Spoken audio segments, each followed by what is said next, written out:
Keterangan waktu dalam bahasa Sunda. Nah, keterangan waktu dalam bahasa Sunda dibagi menjadi 4, yaitu sudah terjadi, sedang terjadi, akan datang, dan lamanya. Contoh waktu yang sudah terjadi atau lampau dalam bahasa Sunda berikut contohnya. Bareto atau zaman dulunya bahasa Loma, baheula, kapungkur, harita, mangkukna, kamari, tadi, cikene, nembe. Nu kaduana nyaeta waktu yang sedang terjadi atau sedang berlangsung bisa ditunjukkan dengan kata-kata sebagai berikut. Contohna kata ayeuna atanapi kiwari nyaeta artina sama sekarang, teras oge keur eukeur nuju nu artina sedang.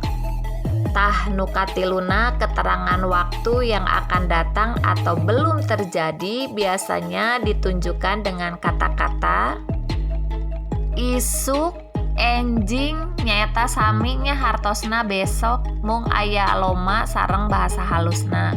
Teras oge aya pageto lusa, jaga nyaeta artina kelak. Nu terakhir nu kaopat nyaeta waktu yang menunjukkan lamanya dijelaskan dengan kata-kata atau prasa yang menunjukkan waktu ditambah dengan bilangan. Contohna sapoe artina 1 hari bahasa Lomana, teras deui sadinten artina 1 hari bahasa lemesna, 2 poe nyaeta 2 hari, 4 poe nyaeta 4 hari, teras salajeng nanya misalkan 5 poe, 6 poe, 7 poe nyaeta 5 hari, 7 hari misalkan gitunya. Rupina mung sakitunya teman-teman keterangan waktu dalam bahasa Sunda. Hatur nuhun. Assalamualaikum warahmatullahi wabarakatuh.